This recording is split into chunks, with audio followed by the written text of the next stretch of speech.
All right, here we go. I am getting some emails shared. Why? Because our flight was delayed due to fog.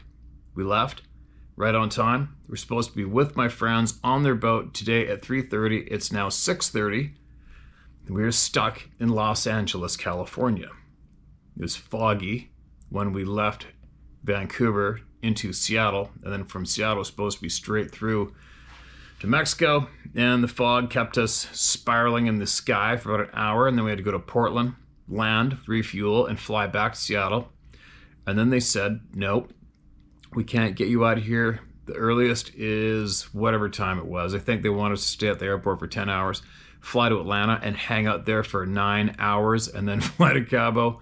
Sarah found another flight through them with our same ticket, but through Delta. She got on the phone and phoned us. We got a flight to Los Angeles, and now we're staying here, and we can't leave until tomorrow. Unfortunate, and I'm going to go bonkers not doing anything. So, I'm sharing some voices. That's my rant. And I'm in a silly hotel room, so I luckily got my computer, so I'm going to throw down some B-roll you guys can watch instead of this lame-ass hotel room. Now, listen to this. This is titled Picture 2. Okay, there's a typo in the title, I'm sure. It says Picture 2 Faux with the pool and tarp up East Harrison. All right, so right away I know what that is. Those are the loggers that found a kid's pool, I think, and a tarp and a bunch of other shit way the hell up, way up. I think they were heli logging, I believe. And he sent the pictures to They took pictures of what they found. So let's hear it. It said, "Hey Steve, here's the pic to go with the experience I had up East Harrison when we found the pool and tarp. As well, after listening to your latest upload, you mentioned tracks disappearing. I've never encountered this and only ever seen this one set of footprints up above Boston Bar while logging. But it reminded me of a book I read, quote, Haunted Waters, Tales of the Old Coast, end quote, by Dick Hammond. You and fellow listeners may find it interesting. He speaks of his father tracking a buck and seeing the buck, only to find the tracks disappear. This is another interesting story of a woman and her family with strange Sorry, let me read that one more time. This is another interesting story. There is another interesting story. Okay, you got to be patient. We've been flipped around airports and jets for a day. There is another interesting story of a woman and her family with strange pupils in their eyes that his father met in a secluded inlet somewhere north of the Sunshine Coast. So Sunshine Coast is up coast from Vancouver, British Columbia. Thanks again for your effort into this channel, man. Ruben Rutledge. Okay, man, appreciate you. There's the photos. That's some hard, dangerous work falling. You know, a bunch of friends of mine are fallers, and a friend of mine flies the sky crane too. And that is a random, bizarre find, isn't it? Bizarre. But anyways, man, keep us posted. And talk. Make sure you talk openly with all your pilots and all your fellow loggers, all right, man? Because you know you know somebody in the logging industry who's had these experiences too, and we want to hear about them, no matter what. Here comes another one. This is titled Something Weird. Hi, Steve. I'm a long-time subscriber and avid outdoorsman, fishing and hunting and such, and know most of the wildlife that Texas has to offer. I've seen a black panther in the marshes of southeast Texas once. You can call me Sil. I live in central Texas, about 10 miles outside of Austin, near the town of Manor. I live in a fairly large apartment complex. Outside of my back porch is a high line easement, about 40 yards out and 40 yards wide. 20 yards past that is a 250-acre nature preserve with a creek running through it. There are wild turkeys, deer, rabbits, skunks, possums, and other animals, as well as a substantial size family of wild hogs in those woods. Yeah, I think there's wild hogs in every woods in Texas, isn't there? And all the neighboring states heading east. One evening at early dusk, sundown, and still plenty of light left, I was grilling some burgers and staring out at the other side of the high line at the tree line. There's a row of cane along the outer edge of the trees that have ranged with my rangefinder at 106 yards. I jokingly said aloud, "Come on, Sasquatch, I know you're out there, so just show yourself." And at that very precise moment, a huge object walked out from behind the cane into the open. It was about 4 feet tall and 7 to 8 feet long. It walked out about 10 yards and stopped. It surprised me so much that I said loudly, "Oh, wow." That's when it turned around and walked back towards the cane, and I got a good look at it. It looked like a huge boar hog. I guess around maybe 400 to 500 pounds. It was massive compared to the hogs I'd seen out there before. I thought to myself, damn, that's a huge hog. As it walked behind the edge of the cane line, I swear it stood up on its hind legs and walked behind the cane out of sight. It looked exactly like a Bigfoot, Sasquatch, Sabe, or whatever they're called. Just like all the photos and drawings we see as it disappeared into the woods. I was dumbfounded to say the least, and I still question my sanity about what I saw. But what I understand after thinking about this, maybe it was some sort of shape-shifting Sabe or something. I don't know. But I do know I saw what looked like a huge wild hog stand up and walk off on its hind legs. I've never heard or seen that happen. I have seen hogs stand up on their hind legs momentarily, but never walk as this thing did. Anyway, thanks for what you're doing and your quest to spread the knowledge and the truth about what's going on out there in the real world. Love your drone shots and would like to know what drone you use. Also, missing Sarah's cooking show, lol. Sincerely, Sil in Texas. P.S. I will send another story of the Saratoga Lights and Ghost Road later because I'm running out of time. I saw the story of that dude that saw something out there one night with his friends, and we'll put in my story soon. All right, man. There you go. That's what we're supposed to be doing. Right? Triggering each other to share what we know after you hear something similar from your same zones and more. Pretty crazy. Shit, I was just going to say something on that note. I lost my train of thought. If I can, I'm going to add in a video I took from the plane. I was looking out the window when we spun around from Portland heading back to Seattle today, and it was total blue bomber day with a layer of fog in the... All right, this is titled, Why the Cover-Up and Misleading BS. Here's my answer. All right, got my ears. Steve, this is going to be a bit long, but I need to get it all out. If you read this on video, you are more than welcome to use my name, Brad Wilkinson in Georgia. I've written you before about hearing the screams, the cries, and the howls of the Sawbay/Sasquatch/Bigfoot/forest people all around ever since I was a kid in southern Georgia. And I sent you a couple of recordings I made about 2 years ago. I had recorded the screams that led to what I have come to call a midnight howling and screaming party, with coyotes, bobcats, and maybe even red wolves now, here in west central Georgia. This is a very common occurrence around here, and one thing I saw or read recently is that it may be a result of the forest people attacking coyotes after a deer kill. Interesting idea. I do have a couple of other things before I give you my answer to the why question. Right after my previous message to you, I had something knock or slap down my parabolic dish microphone in the backyard late one evening. My dog had just gone past the location of the microphone at the rear fence and was now on the side of the yard.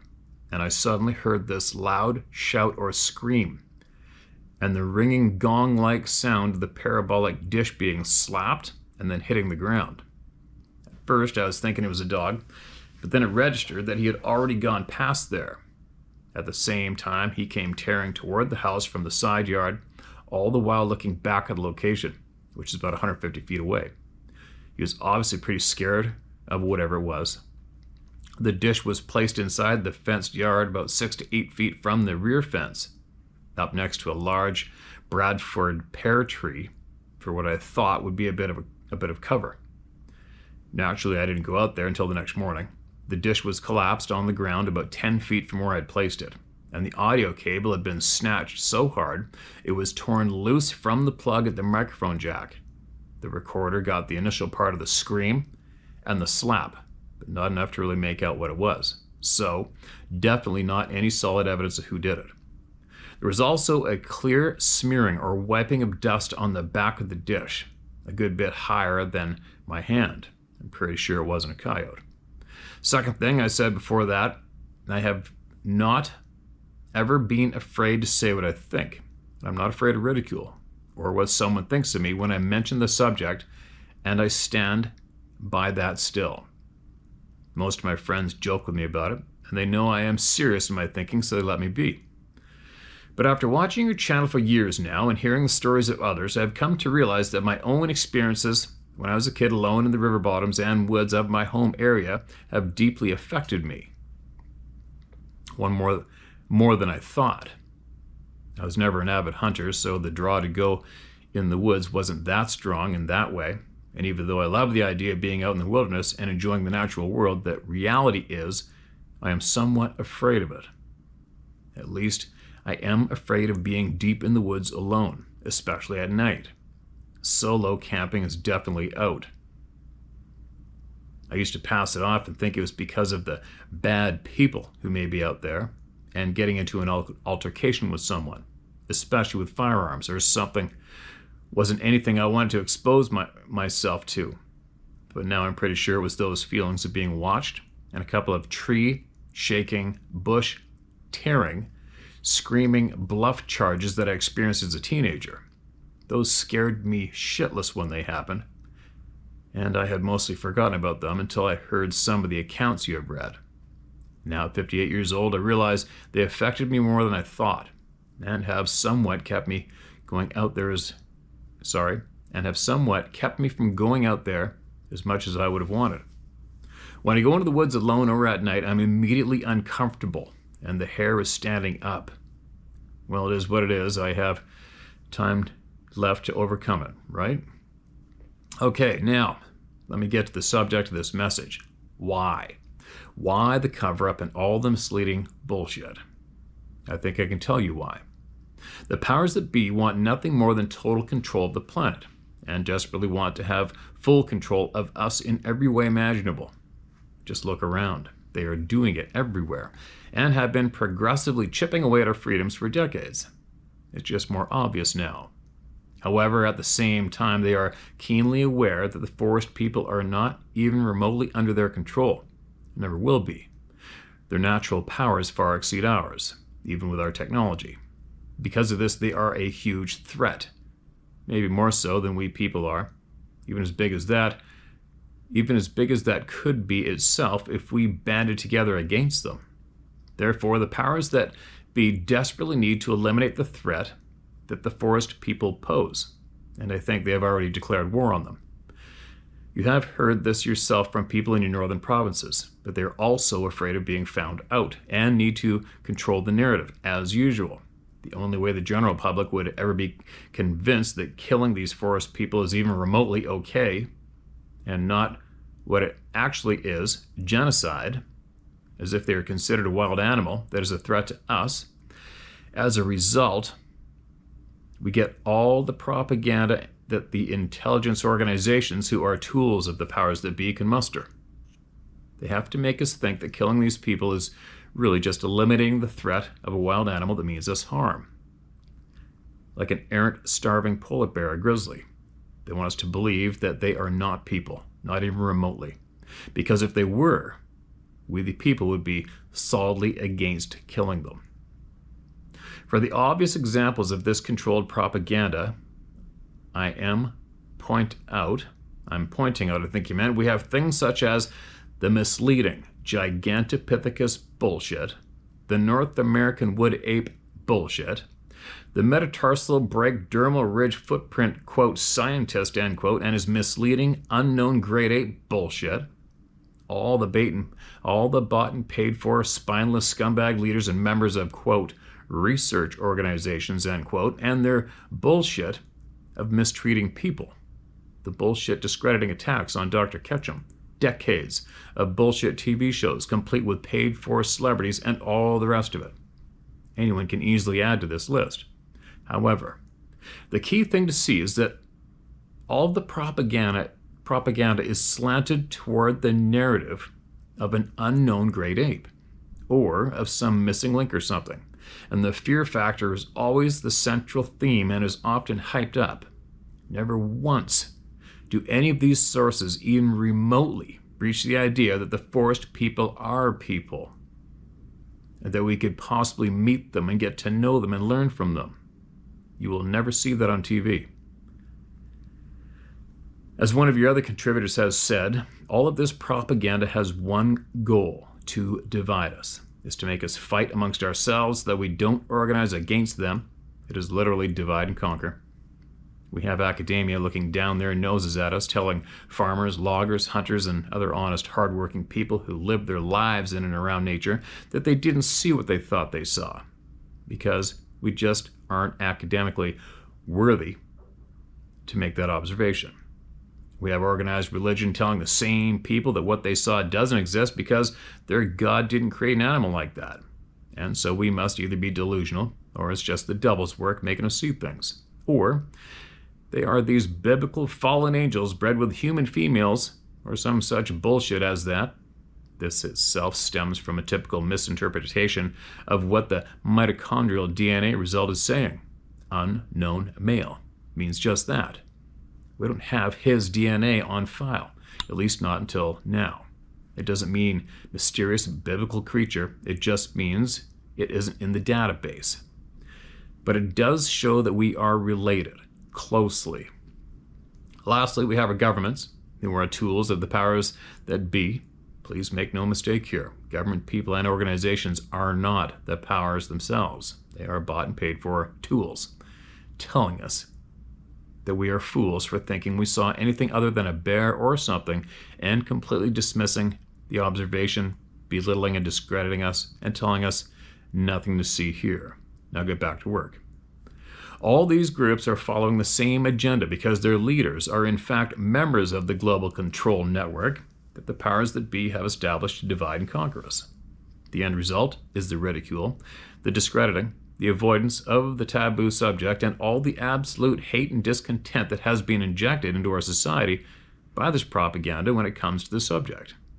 It serves to hide what they are really doing by keeping us all distracted while fighting among ourselves, dividing us.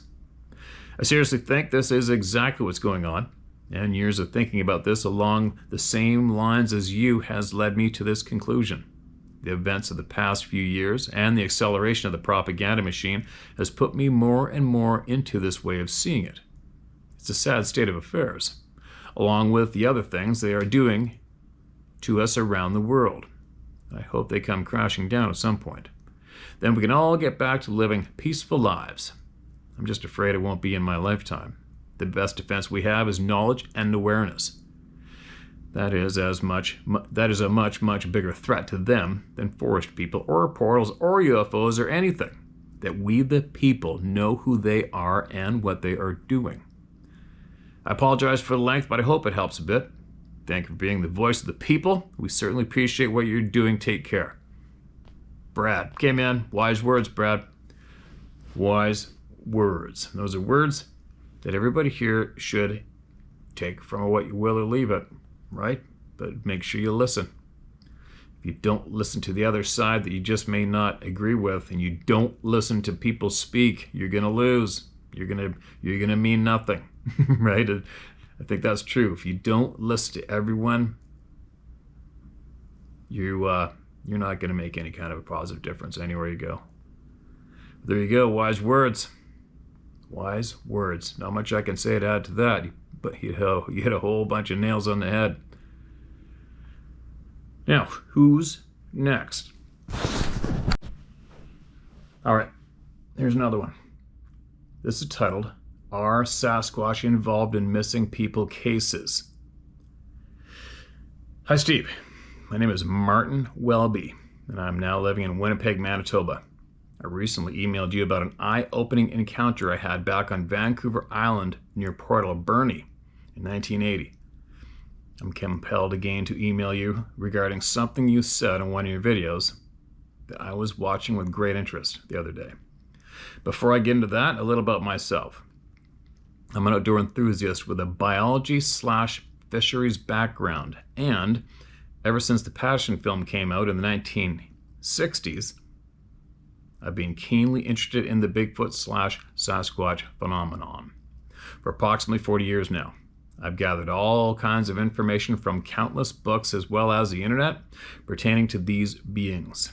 And I was pleasantly surprised to find out from Dr.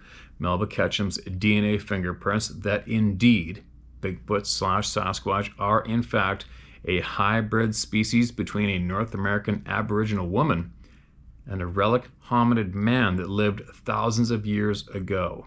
They are people, not apes, as you have pointed out in your videos. Having said this, though, I must bring to your attention, as I stated earlier, something you mentioned in a video.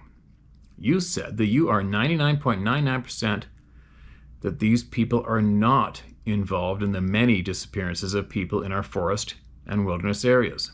You've always been a staunch believer in keeping an open mind when it comes to this topic, and so I was taken back by that comment.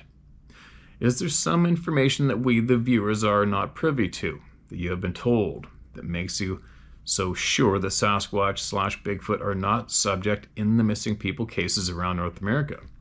Here's my take for what it's worth.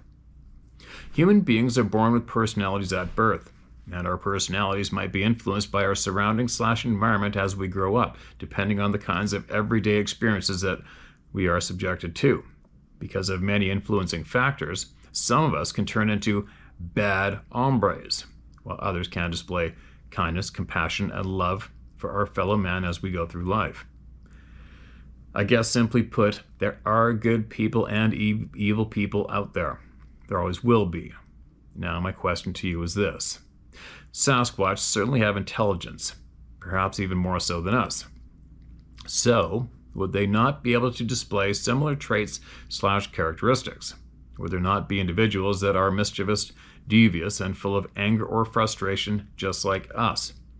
Having said this, I strongly believe that there may be rogue Sasquatch males or curious females that might be up to no good in our remote areas. It may be a small number, but after studying the missing people cases from David Paulides' videos, my gut is telling me that some hikers, hunters, fishermen, and yes, children, are being snatched up by these people. What are they doing with them? I don't want to know. It can't be good. Anyways, this is just my opinion, and I try to keep an open mind. As Mr. Paulides has often said, there are many factors involved in these missing cases, and I truly believe that they are, in my mind,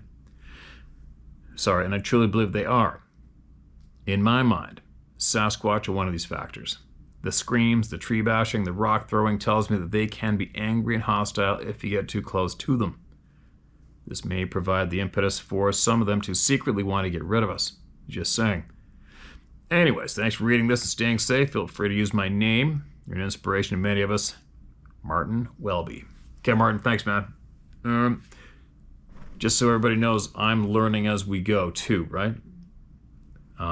Big part of me doing this is so I can hear from all the people, because I can't jump on any bandwagons. So, who have I listened to in the past? I've listened to Dave lots. I've listened to other people lots. And Dave made direct mention to me that in all of his investigations, he's never come across one member of any Bigfoot or Sasquatch research team or group that went in the woods ever being harmed ever before, to date. And that was what he was using to back up that more than likely these people aren't responsible for the most part. But then he has directly spoke to many people who have been taken into the sky. And that's not my department, really, right? I haven't been putting too much energy into the any kind of crafts coming from the sky, beings coming from the sky and grabbing people, but there are numerous credible people who have claimed the same experience being taken and taken up. And what Dave has said publicly, that the only thing that he has found that is similar to a lot of the males that have been taken up is the only thing, common denominator he's sensed so far is the human males that have been returned have all had vasectomies. That's one thing. Also, I think there was a German scientist related pattern in there as well. But anyway, yeah, there's Albert Ostman. He was definitely taken by one of these Sasquatch people for sure, without a doubt. He was investigated, lie detector test, numerous detectives interviewed him at the whole 9 yards. Not a doubt that happened to him. He lived through it. Would he live through it if he didn't escape? Who knows? I don't know. But now I have another credible source, Dr. Melva Ketchum. And I absolutely trust her findings. She's an honest woman and she knows a lot. And she has stated clearly that yes, some of these beings, there are bad ones out there, and they have made people disappear. But as well, I shouldn't say but, I'm adding to all this, from what I understand from hearing from all the people, there is way more than just these upright beings running around in a lot of places in North America, around the world, in the forest, right? And special note taken, I had an angler email me a couple years ago and didn't want me to share his whole story or anything. So, but I will say that he saw in British Columbia, northwestern British Columbia, in his headlights, campground, remote, he saw this thing walk in front of his vehicle, almost with attitude. And he said it was at least 4.5, 5 feet tall, the shoulders, and looked more like a hyena type of wolf or something. He said it shouldn't even existed, didn't even know what it was, scared the living crap out of him. I believe he said his eyes glowed too. Or he said it walked from left to right with absolute attitude like he did not even count. Then he sat in a truck. So, no, and there's that report of something So when you have people all around North America and the rest of the world describing these other types of things running around, well, who do you give credit to for making people disappear? Right? Obviously, humans are making humans disappear, probably more than anything. Yeah. So I'm definitely leaning towards the possibility and possibly the fact that, yeah, there's some bad ones out there and they've made some people disappear for sure. For sure. Is that common? I don't know. I mean, if anybody should be gone by now, it should be me. The places I've been going by myself nonstop, especially when I know that these people are there. I know they are. I've heard them, seen their footprints. People I know have seen them where I hunt currently. Not when I was a kid. I mean, I don't hunt where I seen that one when I was a kid anymore. I've been there for years, but I do go by myself to where these people are all the time, and they leave me alone for the most part so far. And there is no way it's by random fluke I'm there and they aren't. There's no way. They have been there when I'm there hunting. 110% they have. But leave me alone, right? Maybe I haven't ran into any of these other frickin' things that are running around the forest yet. I don't know. Do I want to? Not really, unless I got my 300 Ultramag in my hands and a pocket full of extra rounds. But anyway, there you go. Keep digging, man. Keep digging. And email back more, all right? Email more knowledge. Because there's a sponge right here waiting for it. That's all I got. It worked. It worked and got me relaxed from our hectic, deranged attempt to travel smoothly. Damn it. Anyway, share my story at howtohunt.com. That's where you email, get it off your chest. And don't forget, if anybody wants to go fishing for marlin or tuna with possibly one of the best fishermen that ever floated, it's trophyhuntersportfishing.com. And then if you want to, I guess Sarah said handful of people are starting to book up for July, August this year with me for salmon and halibut on Vancouver Island. So if you want to do that, I think it's bookit@howtohunt.com. I think is where you email if you want to fish with me. What else? I think that's about it. Yeah, Sarah still has her sale going on at the How to Hunt store. And that link's in the bottom too. And our conversation with the great Dr. Melba Ketchum is in the description below too. So there. I hope I got some interesting B-roll on my computer to throw in with this video. If not, oh well. You don't just stare at my ugly mug in a lame-ass hotel room, right? So, I'll be back for sure from somewhere. Later.